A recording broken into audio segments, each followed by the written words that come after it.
नमस्ते दोस्तों, आप सभी का स्वागत है इस अमेजिंग सफर पर जहां हम फिजिक्स के 50 इंपॉर्टेंट क्वेश्चंस के आंसर्स खोजेंगे।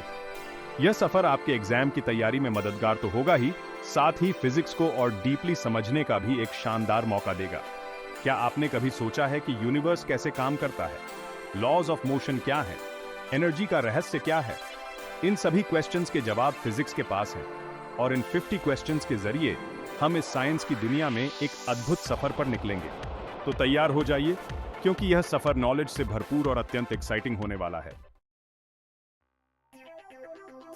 दोस्तों, जब भी कोई चीज अपनी जगह बदलती है तो हम कहते हैं कि वह गति में है, लेकिन इस गति को मेजर करने के लिए हमारे पास एक खास फॉर्मूला है, दूरी equal sign speed x time. यह फॉर्मूला हमें बताता है कि कोई चीज कितनी दूर जाएगी अगर हमें उसकी स्पीड और टाइम पता हो। यह फिजिक्स की बेसिक बातों में से एक है और इसे समझना बहुत जरूरी है। बल वह अदृश्य ताकत है जो किसी चीज की गति को बदल सकती है। यह उसे धक्का दे सकती है, खींच सकती है या उसकी डायरेक्शन बदल सकती है।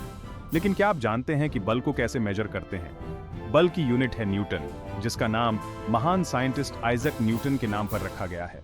एक न्यूटन वह बल है जो 1 किलोग्राम वजन वाली चीज को 1 मीटर प्रति सेकंड वर्ग का एक्सेलरेशन दे सकता है। फिजिक्स में कार्य का मतलब है बल लगाकर किसी चीज को एक जगह से दूसरी जगह ले जाना। यह रोजमर्रा की जिंदगी में हम जो काम करते हैं उससे अलग है। कार्य की यूनिट है जूल, जिसका नाम English physicist James Prescott joule के नाम पर रखा गया है। एक जूल कार्य तब होता है जब एक न्यूटन का बल किसी वस्तु को 1 मीटर की दूरी तक डिस्प्लेस करता है। चैप्टर 4, शक्ति की इकाई शक्ति। यह बताती है कि कोई काम कितनी जल्दी होता है। यह काम करने की स्पीड को मेजर करता है। उदाहरण के लिए, एक पावरफुल कार कम समय में ज्यादा काम कर सकती है। शक्ति की यूनिट है वॉट, जिसका नाम स्कॉटिश इन्वेंटर जेम्स वॉट के नाम पर रखा गया है। 1 वॉट हर सेकंड एक जूल काम करने की स्पीड के बराबर होता है। चैप्टर 5, ऊर्जा संरक्षण का नियम। ऊर्जा संरक्षण का नियम फिजिक्स का एक बेसिक नियम है जो कहता है कि ऊर्जा को न तो बनाया जा सकता है और न ही खत्म किया जा सकता है, बल्कि इसे केवल एक फॉर्म से दूसरे फॉर्म में बदला जा सकता है। यह नियम हमें बताता है कि यूनिवर्स में ऊर्जा की कुल मात्रा हमेशा सेम रहती है। यह एक पावरफुल आइडिया है जो हमें अलग अलग फिजिकल घटनाओं को समझने में हेल्प करती है। चैप्टर 6, ध्वनि की गति। ध्वनि असल में कंपन के कारण पैदा होने वाली एक मैकेनिकल वेव है जो किसी मीडियम से होकर ट्रैवल करती है।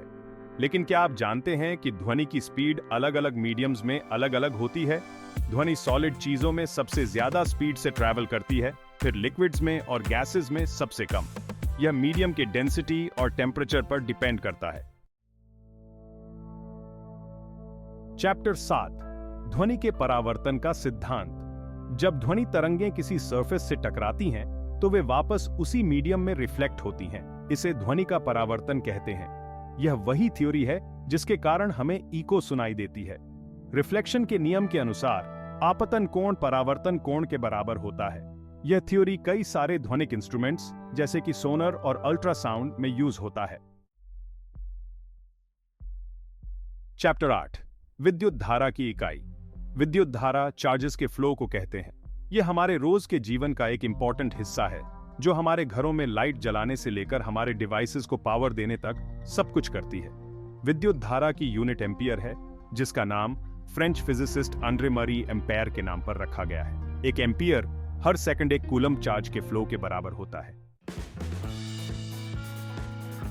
चैप्टर 9, चुंबकीय क्षेत्र की इकाई। चुंबकीय क्षेत्र चुंबकीय बलों का एक एरिया है जो मूविंग चार्जेस के आसपास मौजूद होता है। यह एरिया चुंबकीय चीजों को अट्रैक्ट या रिपेल कर सकता है। चुंबकीय क्षेत्र की यूनिट टेस्ला है, जिसका नाम Serbian American inventor Nikola Tesla के नाम पर रखा गया है। एक टेस्ला एक बहुत ही स्ट्रॉन्ग चुंबकीय क्षेत्र है। चैप्टर 10, गुरुत्वाकर्षण स्थिरांक का मान। गुरुत्वाकर्षण स्थिरांक, जिसे हम जी से जानते हैं, यूनिवर्स में किन्हीं भी 2 चीजों के बीच गुरुत्वाकर्षण बल की ताकत को मेजर करता है। यह एक यूनिवर्सल कांस्टेंट है जिसका वैल्यू हर जगह सेम होता है। जी का वैल्यू 6.674 गुणा 10 की घात -11 न्यूटन मीटर स्क्वायर प्रति किलोग्राम स्क्वायर होता है। यह एक बहुत ही छोटा वैल्यू है जो बताता है कि गुरुत्वाकर्षण बल असल में कितना कमजोर होता है। चैप्टर 11, न्यूटन का तीसरा नियम। न्यूटन के गति का तीसरा नियम कहता है कि हर एक्शन का हमेशा एक इक्वल और ऑपोजिट रिएक्शन होता है। यह नियम हमें बताता है कि बल हमेशा जोड़े में आते हैं। जब एक चीज दूसरी चीज पर बल लगाती है तो दूसरी चीज भी पहली चीज पर उतना ही बल ऑपोजिट डायरेक्शन में लगाती है। यह थ्योरी हमें समझने में हेल्प करता है कि रॉकेट्स कैसे स्पेस में उड़ते हैं। चैप्टर 12, दाब की इकाई। दाब किसी सरफेस के एक यूनिट एरिया पर लगने वाले बल को कहते हैं। यह एक इंपॉर्टेंट भौतिक राशि है जो लिक्विड्स के व्यवहार को समझने में हेल्प करती है। दाब की यूनिट पास्कल है, जिसका नाम फ्रेंच मैथमेटिशियन ब्लेज पास्कल के नाम पर रखा गया है। एक पास्कल एक वर्ग मीटर के एरिया पर लगने वाले एक न्यूटन बल के बराबर होता है। समय घटनाओं के क्रम को मेजर करता है। यह एक ऐसी चीज है जिसे हम सभी एक्सपीरियंस करते हैं, लेकिन इसे डिफाइन करना मुश्किल हो सकता है। समय का मात्रक सेकंड है, जो एक बेसिक SI यूनिट है।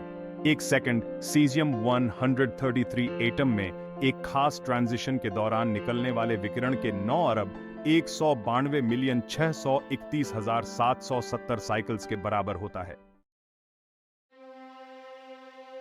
सापेक्षता का सिद्धांत एल्बर्ट आइंस्टाइन द्वारा बताए गए दो थ्योरीज का ग्रुप है जो स्पेस, टाइम और गुरुत्वाकर्षण की हमारी समझ को बदल देते हैं। स्पेशल रिलेटिविटी बताती है कि प्रकाश की स्पीड सभी ऑब्जर्वर्स के लिए सेम होती है, चाहे वे किसी भी स्पीड से ट्रैवल कर रहे हैं। जनरल रिलेटिविटी बताती है कि गुरुत्वाकर्षण स्पेस टाइम के कर्वेचर का रिजल्ट है। चालकता किसी चीज की विद्युत धारा के फ्लो के रेजिस्टेंस को मेजर करती है। यह प्रतिरोधकता का उल्टा है। चालकता का फॉर्मूला है चालकता बराबर है 1 डिवाइडेड बाय प्रतिरोधकता। ज्यादा चालकता वाली चीजें विद्युत धारा की अच्छी कंडक्टर होती हैं, जबकि कम चालकता वाली चीजें विद्युत धारा की बैड कंडक्टर होती हैं। ओम का नियम विद्युत सर्किट्स में वोल्टेज, करंट और रेजिस्टेंस के बीच का संबंध बताता है। यह नियम कहता है कि किसी कंडक्टर के एंड्स पर विभवांतर उसमें फ्लो होने वाली करंट के समानुपाती होता है, बशर्ते कंडक्टर का टेम्परेचर सेम रहे।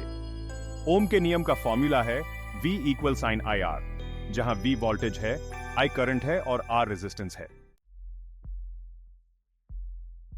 प्रोटॉन परमाणु के न्यूक्लियस में पाए जाने वाले एक तरह के कण होते हैं। इन पर पॉजिटिव चार्ज होता है और ये परमाणु के वेट का एक इंपॉर्टेंट हिस्सा बनाते हैं। प्रोटॉन की संख्या, जिसे परमाणु क्रमांक कहा जाता है, एक एलिमेंट की पहचान तय करता है। उदाहरण के लिए सभी हाइड्रोजन परमाणुओं में एक प्रोटॉन होता है। अर्नेस्ट रदरफोर्ड ने 1911 में अपने फेमस गोल्ड फॉयल एक्सपेरिमेंट के आधार पर परमाणु का एक मॉडल बताया था। उनके मॉडल के अनुसार परमाणु का पॉजिटिव चार्ज और ज्यादातर वेट एक छोटे से डेंस न्यूक्लियस में होता है। इलेक्ट्रॉन इस न्यूक्लियस के चारों ओर ऑर्बिट्स में घूमते हैं, जैसे प्लैनेट्स सूर्य के चारों ओर घूमते हैं। गुरुत्वाकर्षण बल यूनिवर्स में किन्हीं भी दो चीजों के बीच लगने वाला एक अट्रैक्शन फोर्स है। यह बल चीजों के वेट और उनके बीच की दूरी पर डिपेंड करता है। चीजों का वेट जितना ज्यादा होता है, उनके बीच गुरुत्वाकर्षण बल उतना ही ज्यादा होता है। चीजों के बीच की दूरी जितनी ज्यादा होती है, उनके बीच गुरुत्वाकर्षण बल उतना ही कम होता है। फोटोइलेक्ट्रिक प्रभाव एक ऐसी घटना है जिसमें मेटल से इलेक्ट्रॉनों का उत्सर्जन तब होता है जब उन पर लाइट पड़ता है। यह घटना लाइट की पार्टिकल नेचर का सबूत है। आइंस्टीन ने 1905 में फोटोइलेक्ट्रिक प्रभाव की एक्सप्लेनेशन की थी और उन्हें इसके लिए 1921 में फिजिक्स का नोबेल प्राइज मिला था।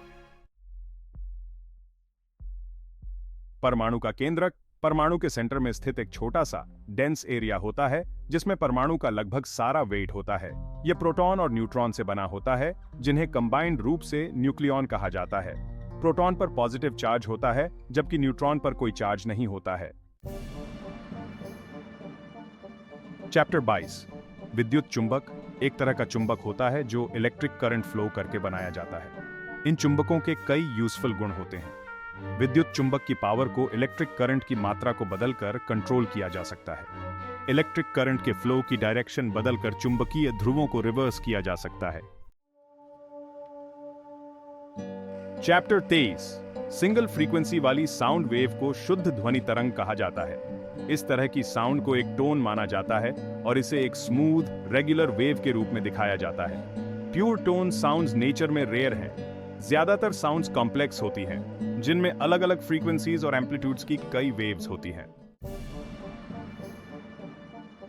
चैप्टर 24 इलेक्ट्रिक करंट से चुंबकीय क्षेत्र क्रिएट करने वाले डिवाइस को विद्युत चुंबक कहा जाता है। यह डिवाइस इलेक्ट्रिक करंट के मैग्नेटिक इफेक्ट के थ्योरी पर बेस्ड है। जब एक इलेक्ट्रिक करंट एक वायर से होकर गुजरती है तो वह अपने चारों ओर एक चुंबकीय क्षेत्र बनाती है। इस चुंबकीय क्षेत्र की पावर और डायरेक्शन इलेक्ट्रिक करंट की अमाउंट और डायरेक्शन पर डिपेंड करती है। गति का तीसरा इक्वेशन हमें किसी चीज के स्टार्टिंग वेलोसिटी, एक्सेलरेशन, डिस्प्लेसमेंट और फाइनल वेलोसिटी के बीच का संबंध बताता है। यह इक्वेशन है v do equal sin u do plus 2as, जहां v फाइनल वेलोसिटी है, u स्टार्टिंग वेलोसिटी है, एक्सेलरेशन है और s डिस्प्लेसमेंट है। यह इक्वेशन हमें उन सिचुएशंस में चीज की गति का एनालिसिस करने में हेल्प करता है जहां टाइम इंपॉर्टेंट नहीं है। तरंग दैर्ध्य एक वेव के दो कंटिन्यूअस क्रेस्ट्स या दो कंटिन्यूअस ट्रॉफ्स के बीच की दूरी को कहते हैं। यह एक इंपॉर्टेंट पैरामीटर है जो वेव के फीचर्स को डिसाइड करता है, जैसे कि उसकी एनर्जी और फ्रीक्वेंसी। तरंग दैर्ध्य को यूजुअली मीटर्स में मेजर किया जाता है, लेकिन छोटी तरंग दैर्ध्य के लिए छोटी यूनिट्स जैसे नैनोमीटर या एंगस्ट्रॉम का यूज किया जा सकता है। चुंबकत्व मूविंग इलेक्ट्रिक चार्जेस के कारण क्रिएट होता है। जब इलेक्ट्रॉन्स परमाणुओं के अंदर घूमते हैं तो वे छोटे छोटे चुंबकीय क्षेत्र बनाते हैं। ज्यादातर पदार्थों में ये चुंबकीय क्षेत्र रैंडमली अरेंज्ड होते हैं और एक दूसरे को कैंसिल कर देते हैं, जिससे कोई नेट मैग्नेटिक इफेक्ट नहीं होता है। हालांकि कुछ पदार्थों जैसे लोहा, कोबाल्ट और निकल में ये चुंबकीय क्षेत्र एक ही डायरेक्शन में अलाइन होते हैं, जिससे एक स्ट्रॉन्ग चुंबकीय क्षेत्र बनता है। ध्वनि तरंगें लॉन्जिट्यूडनल वेव्स होती हैं, जिसका मतलब है कि मीडियम के कणों का वाइब्रेशन वेव की गति की डायरेक्शन के पैरेलल होता है। जब साउंड वेव किसी मीडियम से होकर गुजरती है तो यह मीडियम के कणों को कंप्रेस और डीकंप्रेस करती है, जिससे हाई और लो प्रेशर वाले एरियाज बनते हैं जो साउंड वेव के रूप में ट्रैवल करते हैं। ध्वनि तरंगों को ट्रैवल करने के लिए एक मीडियम की जरूरत होती है और यह वैक्यूम में ट्रैवल नहीं कर सकती है। रेडियोधर्मिता की खोज फ्रेंच फिजिसिस्ट हेनरी बेकरेल ने 1896 में की थी। उन्होंने देखा कि यूरेनियम लवण एक ऐसी किरण छोड़ते हैं जो अपारदर्शी चीजों को पार कर सकती है और फोटोग्राफिक प्लेटों को एक्सपोजे कर सकती है। यह खोज रेडियोधर्मिता के स्टडी और इसके अलग अलग एरियाज में एप्लीकेशंस के लिए एक नया युग लेकर आई। चुंबकीय फ्लक्स किसी गिवन एरिया से गुजरने वाली चुंबकीय क्षेत्र रेखाओं की संख्या का मेजर है। यह चुंबकीय क्षेत्र की स्ट्रेंथ और एरिया के एरिया दोनों का एक मेजर है। चुंबकीय फ्लक्स की यूनिट वेबर है, जिसका नाम German physicist Wilhelm Edward weber के नाम पर रखा गया है। एक वेबर एक वर्ग मीटर के एरिया से गुजरने वाली एक टेस्ला के चुंबकीय क्षेत्र के बराबर है। चरण अंतर दो वेव्स के बीच उनके साइकिल में रिलेटिव पोजीशन का मेजर है। इसे यूजुअली एंगल्स में एक्सप्रेस किया जाता है, जहां एक कंप्लीट साइकिल 360 डिग्रीज का होता है। जब दो वेव्स एक ही फेज में होती हैं तो उनके क्रेस्ट्स और ट्रॉफ्स अलाइन होते हैं, जिससे कंस्ट्रक्टिव इंटरफेरेंस होता है। जब दो वेव्स ऑपोजिट फेज में होती हैं तो एक वेव का क्रेस्ट दूसरी वेव के ट्रॉफ के साथ अलाइन होता है, जिससे डिस्ट्रक्टिव इंटरफेरेंस होता है। गुरुत्वाकर्षण बल हमेशा दो चीजों के मास सेंटर्स को जोड़ने वाली लाइन के अलोंग काम करता है। दूसरे शब्दों में, गुरुत्वाकर्षण बल हमेशा अट्रैक्टिव होता है, जिसका मतलब है कि यह दो चीजों को एक साथ खींचने की कोशिश करता है। पृथ्वी की सरफेस पर गुरुत्वाकर्षण बल की डायरेक्शन नीचे की ओर होती है, पृथ्वी के सेंटर की ओर। लेंस का फॉर्मूला एक लेंस की फोकल लेंथ f, ऑब्जेक्ट की दूरी u और इमेज की दूरी v के बीच का संबंध बताता है। यह फॉर्मूला है 1 पर f इक्वल साइन 1 पर वोल्ट प्लस 1 u। यह फॉर्मूला उत्तल और अवतल दोनों तरह के लेंसों पर लागू होता है। उत्तल लेंस की फोकल लेंथ पॉजिटिव होती है, जबकि अवतल लेंस की फोकल लेंथ नेगेटिव होती है। विद्युत प्रतिरोध इलेक्ट्रिक करंट के फ्लो के ऑपोजिशन के मेजर को कहते हैं। यह विद्युत सर्किट में एक इंपॉर्टेंट फैक्टर है जो यह डिसाइड करता है कि सर्किट में कितनी करंट फ्लो होगी। विद्युत प्रतिरोध की यूनिट ओम है, जिसका नाम जर्मन फिजिसिस्ट जॉर्ज साइमन ओम के नाम पर रखा गया है। एक ओम एक वोल्ट के विभवांतर पर एक एम्पियर की करंट के फ्लो के बराबर होता है।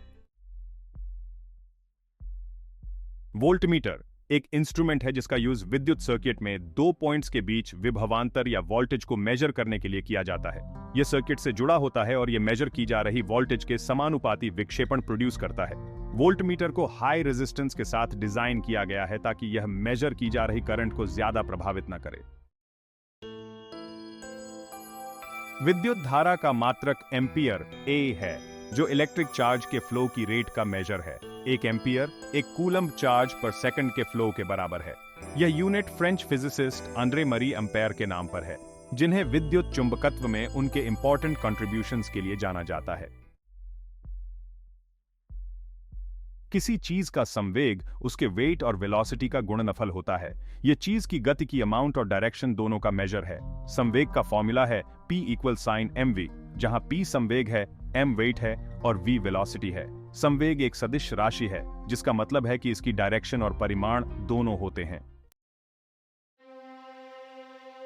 नाभिकीय ऊर्जा परमाणु के न्यूक्लियस में स्टोर्ड एनर्जी से प्रोड्यूस होती है। यह एनर्जी दो प्रोसेसेस द्वारा रिलीज की जा सकती है: नाभिकीय विखंडन और नाभिकीय संलयन।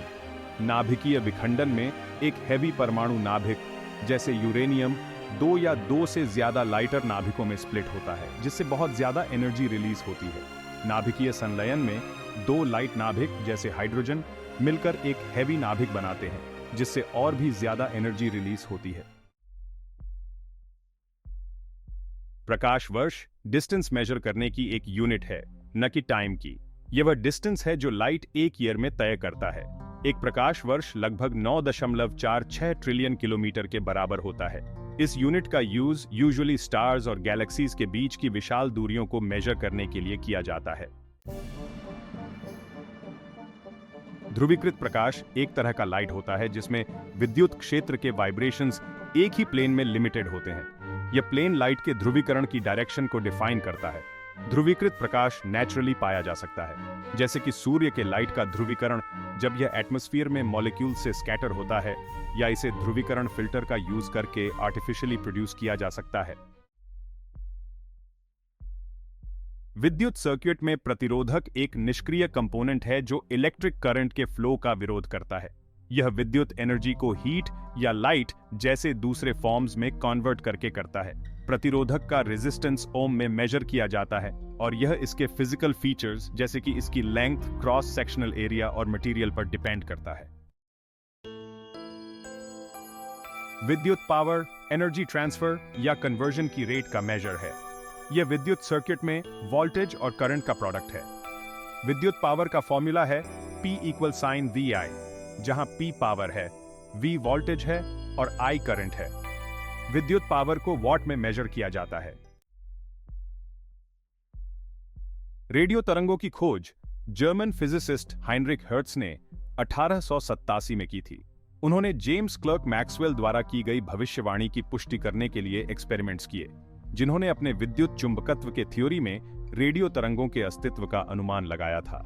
हर्ट्ज ने दिखाया कि रेडियो तरंगों को प्रोड्यूस